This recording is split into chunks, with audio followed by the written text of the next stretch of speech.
શું મધ્ય પૂર્વમાં ભીષણ યુદ્ધની શરૂઆત થઈ ચૂકી છે? મધ્ય પૂર્વના ભયાનક યુદ્ધમાં અચાનક હવે કયા નવા દેશની એન્ટ્રી થઈ છે? કેમ ગણતરીના કલાકોમાં જ 5 દેશો પર એક સાથે મિસાઇલ હુમલા થયા?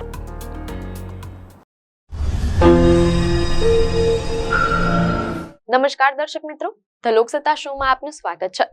શું મધ્ય પૂર્વમાં ભીષણ યુદ્ધની શરૂઆત થઈ ચૂકી છે?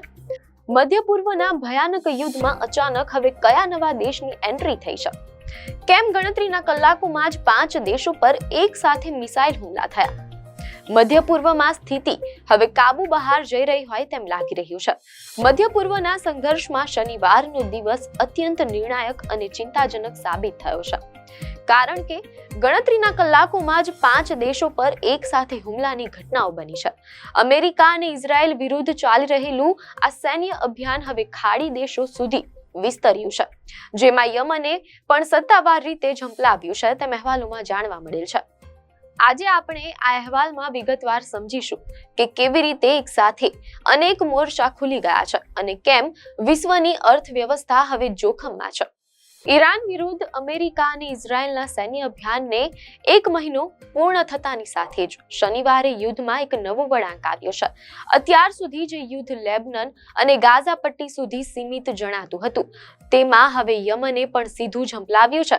મીડિયા અહેવાલોમાં જાણવા મળેલ છે કે શનિવારે સવારે યમનથી ઇઝરાયેલી વિસ્તારો તરફ બેલિસ્ટિક મિસાઇલો છોડવામાં આવી હતી. મીડિયા અહેવાલોમાં એમ પણ જાણવા મળેલ છે કે ઇઝરાયલ ડિફેન્સ ફોર્સિસ એટલે કે IDF પોતાની ટેલિગ્રામ ચેનલ પર આ હુમલાની પુષ્ટિ કરતા જણાવ્યું કે તેમની એર ડિફેન્સ સિસ્ટમે હવામાં જ આ ખતરાને નિષ્ફળ બનાવ્યો છે. જો કે આ હુમલાએ સાબિત કરી દીધું છે કે આરબ દ્વીપકલ્પ પર હવે એક નવો અને અત્યંત જોખમી મોરચો ખુલી ગયો છે. યમનના મોટા ભાગ પર નિયંત્રણ ધરાવતા હુતી વિદ્રોહીઓએ આ હુમલાની પુષ્ટિ કરી હતી. ઈરાન, લેબનન અને ઇરાક પર થઈ રહેલા હુમલાના જવાબમાં તેમણે ઇઝરાયલના વ્યૂહાત્મક સૈન્ય ઠેકાણાઓને નિશાન બનાવ્યા છે.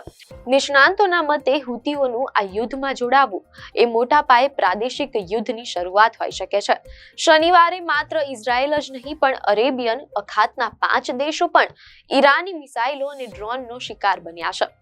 મીડિયા અહેવાલો અનુસાર સાઉદી અરેબિયા, કુવૈત, સંયુક્ત આરબ અમીરાત, UAE, ઓમાન અને ઇરાક એમ 5 દેશોના અધિકારીઓએ પુષ્ટિ કરી છે કે તેમણે પોતાની સરહદો તરફ આવતા ઈરાની ડ્રોનને અધવચ્ચે રોકી દીધા છે.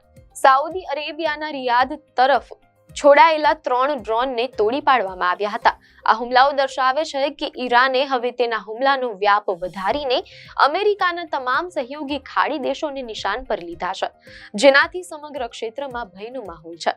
બીજી તરફ કુવૈતના આંતરરાષ્ટ્રીય હવાઈ મથક પર ડ્રોન હુમલાને કારણે રડાર સિસ્ટમને ભારે નુકસાન પહોંચ્યું છે.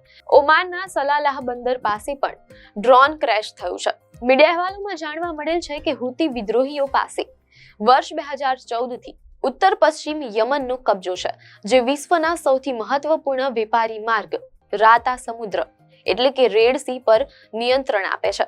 હુતીઓએ આ માર્ગ પરથી પસાર થતા અનેક જહાજોને નિશાન બનાવ્યા છે, જેના કારણે વિશ્વના આંતરરાષ્ટ્રીય વેપારમાં ભારે અવરોધ પેદા થયો છે. અહેવાલો મુજબ શિપિંગ કંપનીઓએ હવે રાતા સમુદ્રને બદલે દક્ષિણ આફ્રિકાના કેપ ઓફ ગુડ હોપ ના લાંબા અને ખર્ચાળ રસ્તેથી પસાર થવું પડી રહ્યું છે.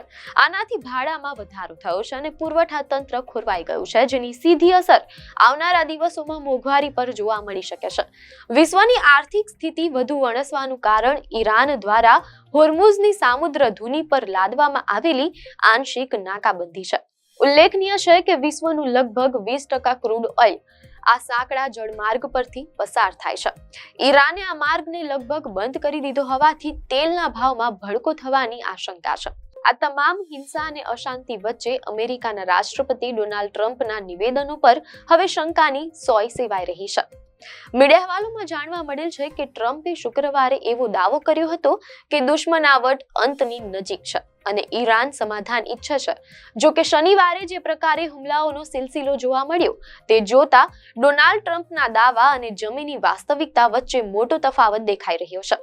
જમીની વાસ્તવિકતા એ છે કે ઈરાન પીછેહટ કરવાને બદલે વધુ આક્રમક બનીને નવા મોરચા ખોલી રહ્યું છે, જે શાંતિની આશાઓ પર પાણી ફેરવી રહ્યું છે.